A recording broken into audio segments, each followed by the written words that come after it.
Yes, salut à tous. Vous êtes sur la chaîne RC Mumus, j'espère que vous allez bien. Unboxing, faut que je me rappelle ce que c'est. Parce qu'en fait, bon, j'ai enlevé l'étiquette, tu sais, avec... il y a la raison sociale de l'expéditeur, mais ça correspond... Enfin, c'est une raison sociale que je connais pas. Donc, je sais plus ce que c'est. Donc, on va voir. Parce que ça arrive tous les jours, hein, tu connais, sur la chaîne, c'est comme ça. On alimente le magazine à fond. Donc, on a reçu, on va regarder. J'ai une petite idée quand même. On va le faire ensemble. Et après, ce qui m'a induit en erreur, c'est un carton qui a reçu un particulier, parce que tu as un reste d'étiquette d'expédition Colissimo, avec les coordonnées de quelqu'un. Ah bah ça vient de chez Flash RC, ok, d'accord, bah je sais maintenant ce que c'est, autant pour moi. Eh ben c'est un monstre les gars. C'est The e-Charger 4010 Duo. Je crois que c'est la version la plus haut de gamme chez eCharger. Alors tu vas te dire, mais qu'est-ce qui se passe en ce moment? Qu'est-ce qui se passe? Pourquoi des chargeurs de partout? C'est très simple. On a rentré le 406 Duo parce que c'est la version de chargeur que l'on voulait avec notre solution RC10 Charger en mode régénératif. Et il y a une autre alternative possible, on en reparlera quand je recevrai les éléments correspondants. On va aussi avoir une deuxième approche pour gérer nos trainings en mode ultra roulage. Je vous expliquerai ça en temps et en heure. Pour l'instant, ce qu'on va faire, c'est découvrir ensemble le e-Charger 4010 Duo. Tiens, d'ailleurs, on va sortir le petit 406 qui est plus compact, hein, tu le vois. Et on se fait un kiff, je te le cache pas. Bon, déjà, niveau couleur plastique, je préfère. Les petites platines d'équilibrage sont intéressantes. Tu vas comprendre pourquoi. On peut partir jusqu'à du 6S, 5S, 4S, 3S. Tu peux en brancher plusieurs. Enfin, c'est assez ouf. On va découvrir ça ensemble. C'est toujours livré avec les mêmes kits de cordons. On a des sections importantes là.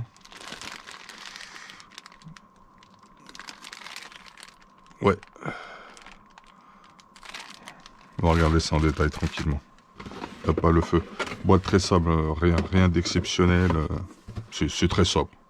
Pas de fioritures. On va aller sur le site internet, tiens, essayer de trouver des informations en parallèle. Alors, on va aller sur HI, enfin ILRC. Allez, on va le dire comme ça. ILRC, c'est parti. Est-ce qu'il va nous le trouver? ilrc.com, le 406, le 4010. Là, t'as le manuel du 406. Un manuel de 4010 serait de bon augure. Le voici. C'est le manuel du 4010 qui est en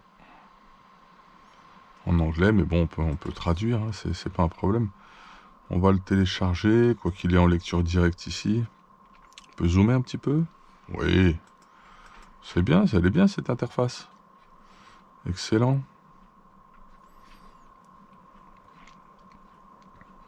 Ok. On découvre, hein.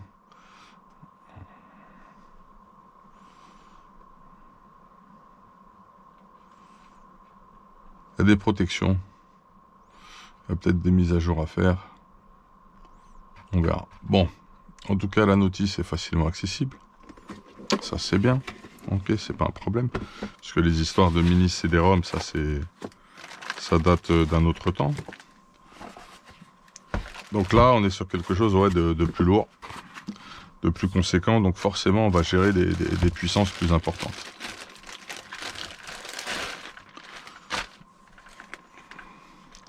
On est exactement sur le même type de structure et d'ergonomie. Tu le vois. On est passé sur un modèle quand même un peu plus Kostopovitch. Hein. Ouais, la partie radiateur refroidissement est carrément décuplée.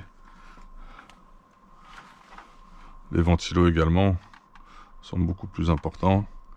On trouve le port micro SD, un port micro USB versus la version 406 est plus sympa parce que tu as un USB classique et un micro USB. Ah, ça c'est embêtant ça. Ça c'est très très embêtant. En façade, on a des possibilités de connectique en termes de balance beaucoup plus importantes. Toujours les sorties output plus-moins. Les branchements de sonde de température, ok. Mais voilà, sur les prises de balance, les prises d'équilibrage, on peut aller vachement plus loin. On peut estimer qu'on va en 2. On peut aller à combien d'ES? Ça sera anticipé. Bon, c'est dommage, là. Là, c'est très, très dommage. Toujours les 2 ports testeurs de cerveau en prise J. Voilà. Bon, petite couleur un peu plus sympa.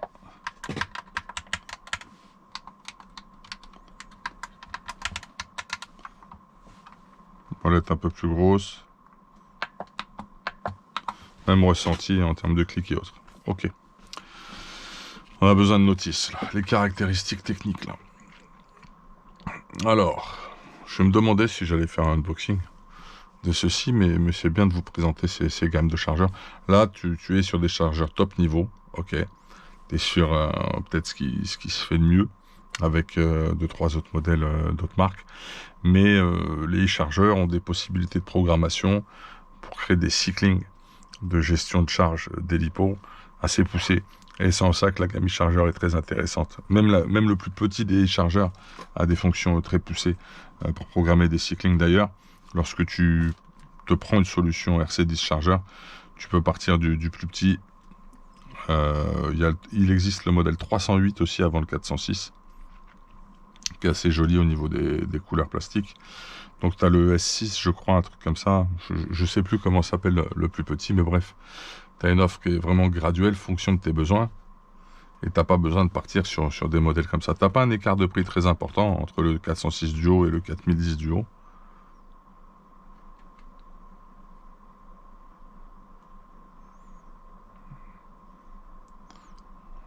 Je vais aller sur Tiens, bah voilà.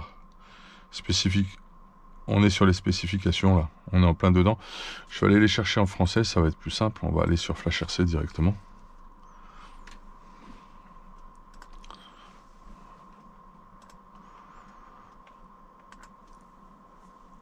Il y a un item ici. Voilà, on va le voir. Hop. Voilà, c'est 389 € le chargeur. Tu n'as pas d'alimentation, rappelle-toi.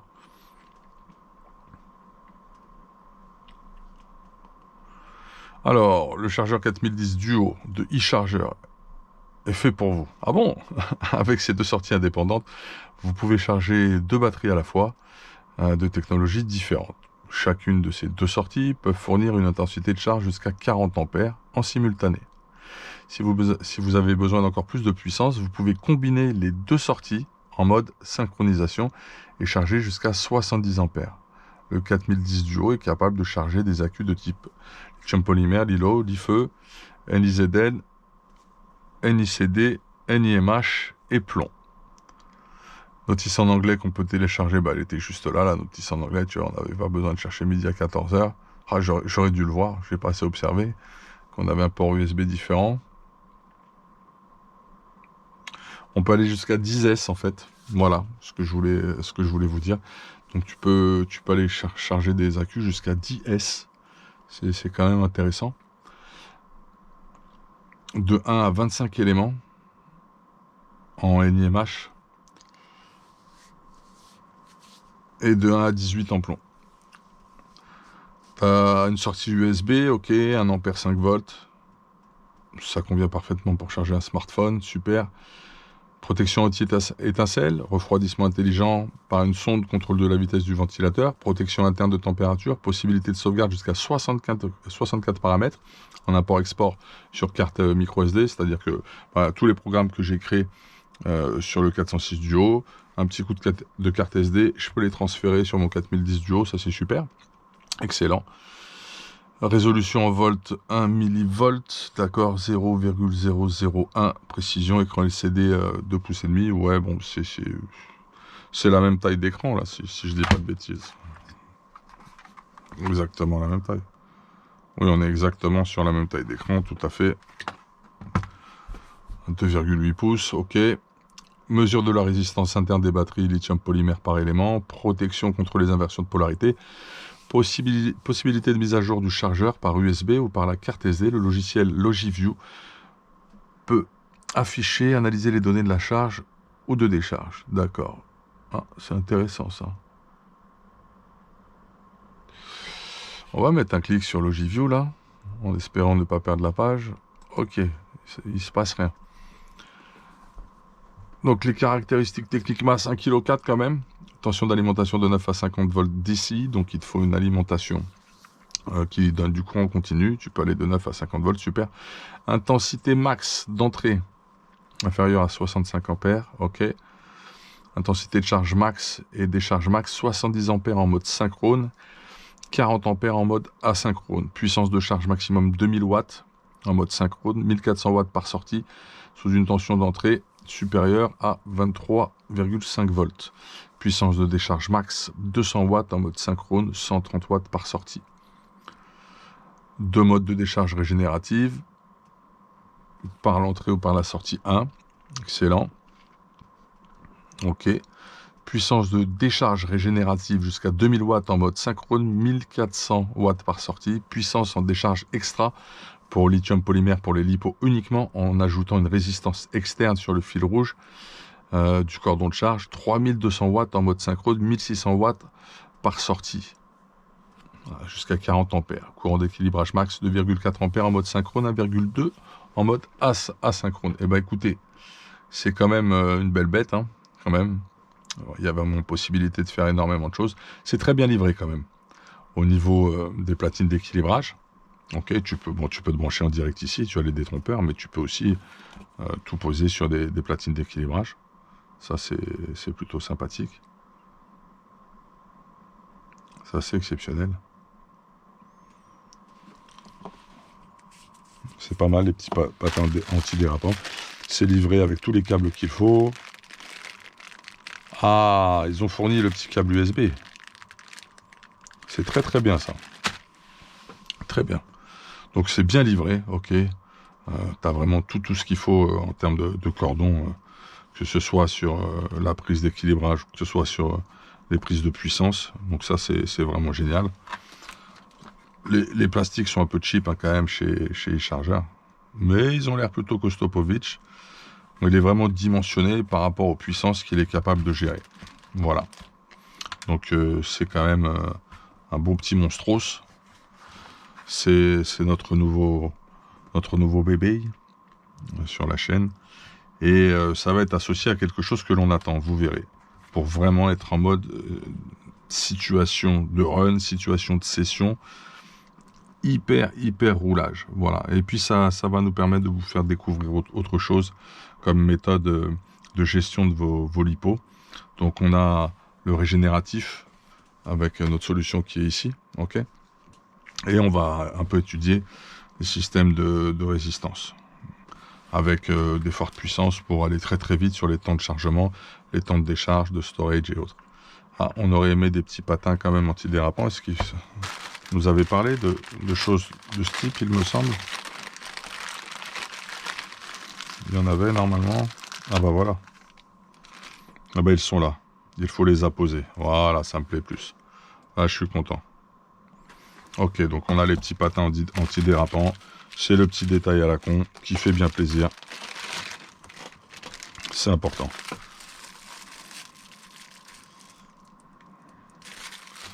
Petit câble USB qui va faciliter certainement des mises à jour potentielles. Bon, on mettra tout ça. On va tout mettre là-dedans. Ce sera bien rangé. Voilà, tu viens de découvrir la puissance du chargeur 4010 Duo. C'est un peu le très haut de gamme.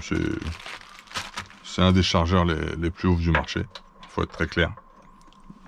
Il sert à beaucoup d'applications. Il est utilisé, je pense, en aéromodélisme, là où il y a d'autres ordres de grandeur, d'autres puissances utilisées. Et on est ravis de vous le présenter et de découvrir tout ça bientôt. Voilà, messieurs. C'est topissime. On pourrait l'allumer, hein, de toute façon. On pourrait même le relier sur la station actuelle. Ça n'est pas un problème. Je crois qu'on gardera le petit 406 Duo. Je crois que mon chargeur, on va les garder. Ça, c'est le côté geek. On est un peu en kiff sur nos machines. En tout cas, là, on a du très très lourd. On pourra même peut-être un jour partir sur d'autres disciplines du modélisme. Parce qu'on aura, quoi qu'il arrive, l'arme fatale pour charger les puissances et les batteries qui vont bien.